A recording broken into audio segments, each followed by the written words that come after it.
quand je pense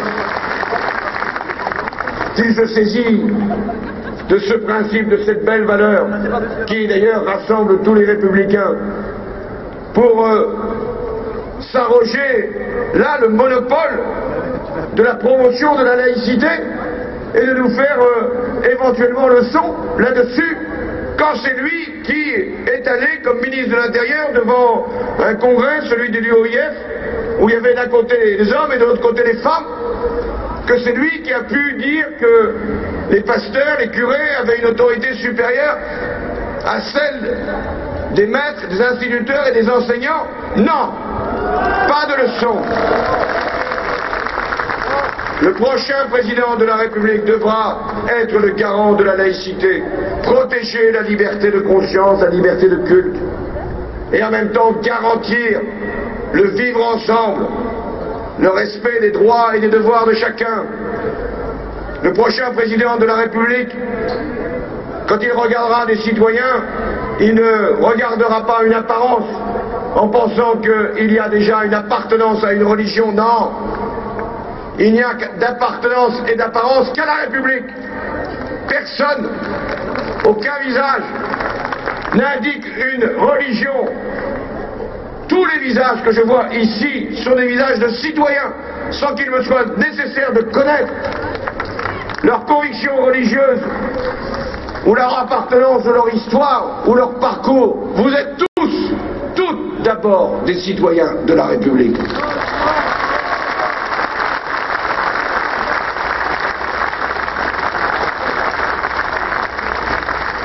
Respect, parce que, je le disais, nous avons besoin du concours de tous pour réussir. Respect, parce que celui qui est à la tête de l'État doit respecter aussi les serviteurs de l'État, les fonctionnaires, qui ne doivent pas être regardés simplement comme des variables d'ajustement. Et voilà que le candidat sortant voudrait que la règle du non-remplacement d'un fonctionnaire sur deux, qui a déjà fait tant de mal dans l'État, puisse s'appliquer pour les collectivités locales. Et les collectivités locales récalcitrantes viendraient perdre leur dotation, celles qui sont versées par l'État. Rendez-vous compte du processus qui serait en marche, de la perte de solidarité, de l'effacement des services publics. Je ne dis pas qu'il n'y a pas d'efforts à faire, d'économies à engager, sûrement. Mais il y a aussi des secteurs prioritaires de l'action publique. L'éducation, qui sera sanctuarisée, protégée. La justice, la sécurité, la santé. Parce que ce sont des droits essentiels qui garantissent la cohésion nationale. Le respect aussi en matière de sécurité. Là encore, ne nous laissons pas impressionner. Il s'est passé des événements tragiques sur lesquels l'ensemble des Français ont eu l'attitude qui convenait de nous réunir, d'éviter tout amalgame, de partager le deuil des familles.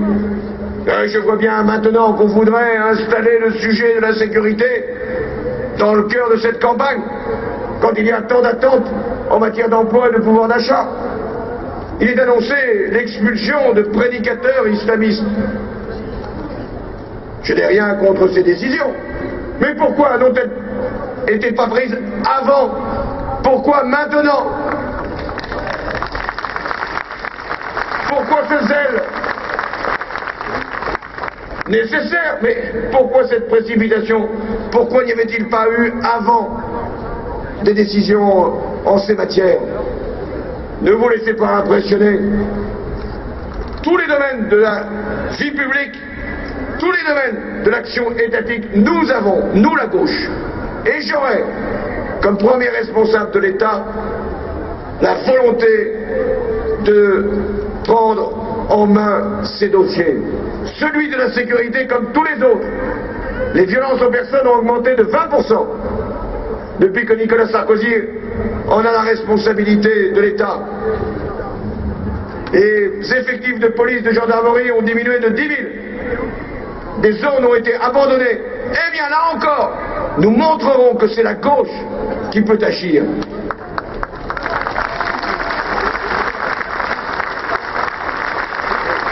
Mesdames, Messieurs, chers amis, je vais bientôt interrompre mon propos. Je ne voudrais pas que vous preniez froid, j'ai besoin de vous. Vous devez bientôt aller convaincre, bien au-delà de ce cercle déjà imposant. Vous avez à favoriser un changement. Je ne vous demande pas votre aide.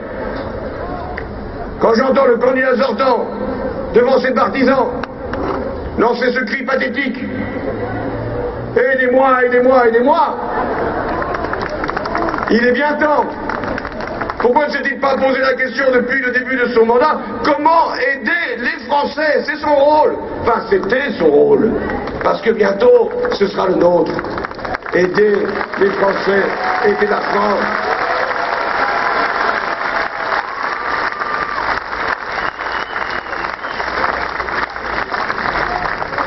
Le combat que je mène en votre nom est le combat de toute ma vie. Jamais il n'est possible de confier une mission aussi élevée à un responsable public que de défendre ses idées dans une campagne présidentielle.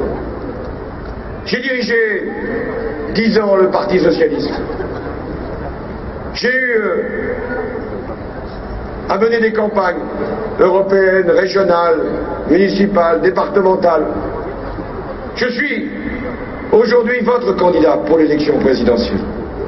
Je sais l'attente que vous portez sur moi, la mission qui doit être la mienne, le devoir de victoire que je me suis assigné.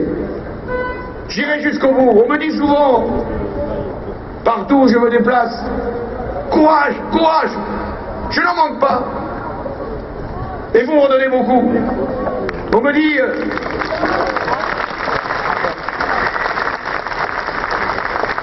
dit, tenez bon, accrochez-vous. Je m'accroche à vous. On me dit, allez jusqu'au bout. J'irai jusqu'au bout. Jusqu'à la victoire. Celle que vous attendez. Celle que vous espérez.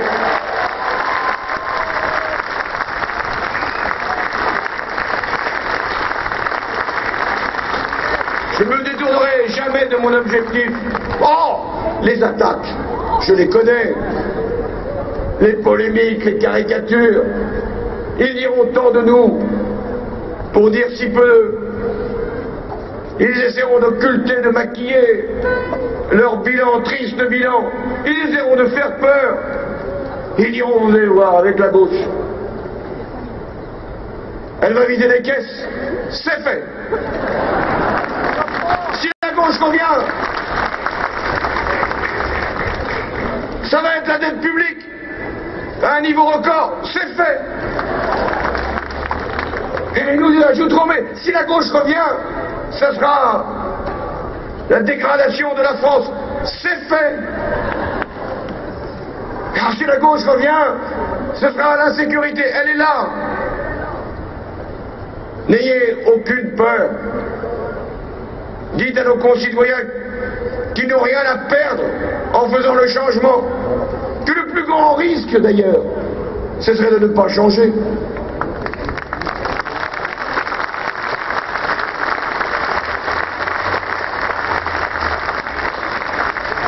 Ce que nous devons lever, c'est l'espérance. Pas simplement la colère. La colère, elle est l'expression de ce désordre à l'échelle du monde, de ces injustices, de ces misères, de ces marchés qui nous soumettent à leur propre dérèglement. La colère, c'est devant tant d'inégalités. La colère, je la comprends, je l'exprime aussi. Ces souffrances, ces pauvretés, ces précarités, nous les connaissons à chaque instant. Non, ce que nous avons à faire, c'est bien plus que d'exprimer une colère, c'est de la traduire en changement, en transformation, en gouvernement, en loi.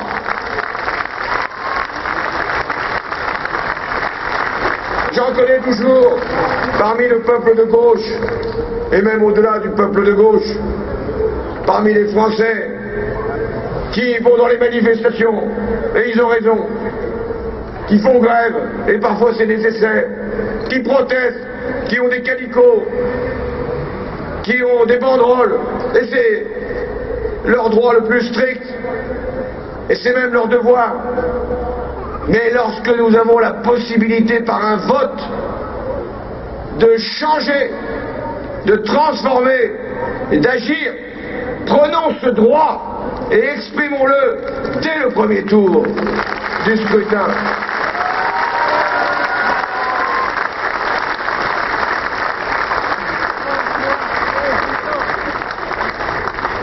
Le changement, c'est pas simplement maintenant, c'est tout de suite. Ça sera dès le premier jour de notre accession à la présidence de la République. Nous ne perdrons pas de temps. Nous ne vous décevrons pas. Nous agirons tout de suite. Nous aurons notre calendrier jusqu'aux élections législatives. Ensuite, pensez bien à nous donner une majorité à l'Assemblée nationale. Nous aurions l'air de quoi? Et puis après, nous aurons amplifié le mouvement. Rien ne nous sera facilité. Ne pensez pas que ce serait simple dans le contexte que l'on connaît, avec ces gouvernements conservateurs, avec ces marchés financiers qui ne nous espèrent pas, eux, qui nous craignent. Les gouvernements conservateurs se sont, paraît-il, ligués contre moi. J'en suis fier.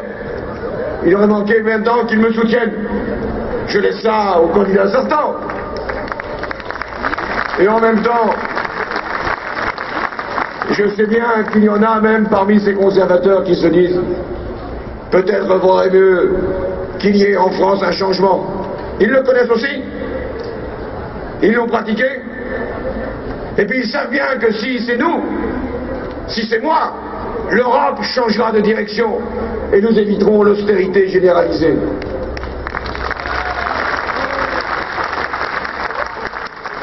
Alors, chers amis, ici à Blois comme ailleurs,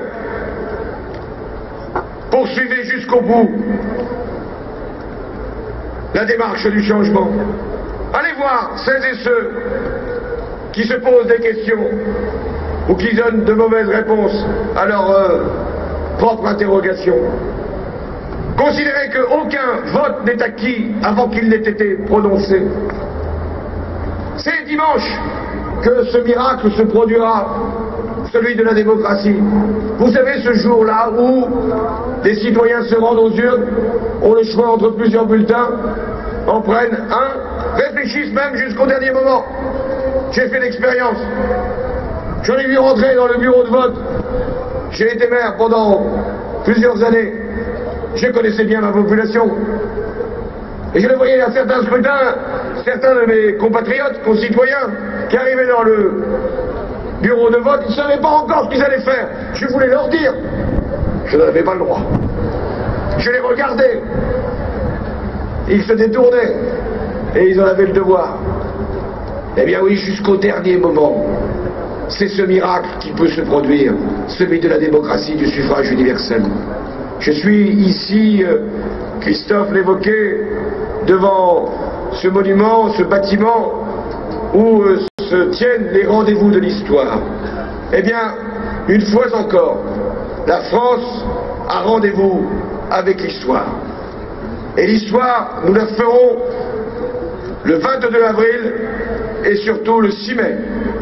L'histoire, nous la ferons avec la victoire. L'histoire, c'est la gauche qui fera une nouvelle fois avancer la France. Chers amis, je vous dis rendez-vous le 6 mai et le 22 avril pour construire l'histoire ensemble.